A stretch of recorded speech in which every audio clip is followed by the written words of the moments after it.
அண்மை செய்தியை பார்த்துக் கொண்டிருக்கிறோம்.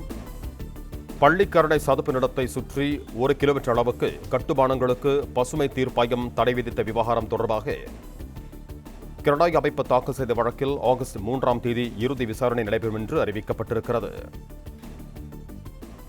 ஆகஸ்ட் 3ஆம் தேதி சென்னை உயர்நீதிமன்றத்தில் இறுதி விசாரணை நடைபெறும் என்று தலைமை நீதிபதி தலைமையிலான அமர்வு உத்தரவு பிறப்பித்திருக்கிறது.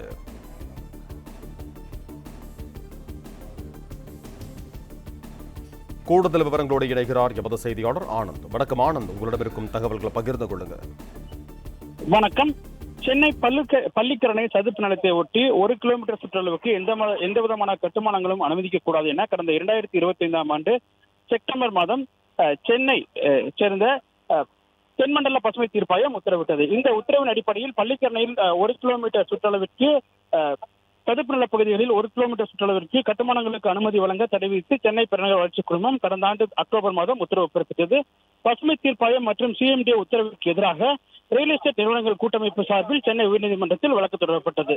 இந்த வழக்கில் அனைத்தும் உயர்நீதிமன்ற தலைமை நீதிபதி தர்மாதிகாரி நீதிபதி அருள்முருகன் ஆகியோருடைய அமர்வில் விசாரணைக்கு வந்தது. அப்பொழுது கிடாய் தரப்பில் ஆஜராகியிருந்த வழக்கறிஞர்கள் பள்ளிக்கரணை சதுப்பு நிலத்தை சுற்றி 1 கிலோமீட்டர் சுற்றளவிற்கு மெட்ரோ ரயில்கள், 36 கல்லூரிகள், 11 மருத்துவமனைகள், ஏராளமான ஐடி நிறுவனங்கள் உள்ளிட்டவைகள் செயல்பட்டு வருகின்றன எனவும், ஆனால் எந்த ஒரு ஆய்வும் மேற்கொள்ளாமல் தனியார் அறக்கட்டளை அளித்த அறிக்கையின் அடிப்படையில் பசுமை தீர்ப்பாயம் இந்த உத்தரவை பிறப்பித்திருப்பதாகவும், இந்த உத்தரவு காரணமாக அப்பகுதியில் உள்ள நில உரிமையாளர்கள் கடுமையாக பாதிக்கப்பட்டிருப்பதாகவும், பசுமை தீர்ப்பாயத்தின் உத்தரவை ரத்து செய்து அதிகாரப்பூர்வமாக மற்றும் அறிவியல் பூர்வமாக ஆய்வு நடத்தி கட்டுமானங்களுக்கு நீக்கப்பட்ட தடையை மற்றும் பரப்பை மறுநிர்ணயம் செய்ய உத்தரவிட வேண்டும் எனவும் கோரப்பட்டது.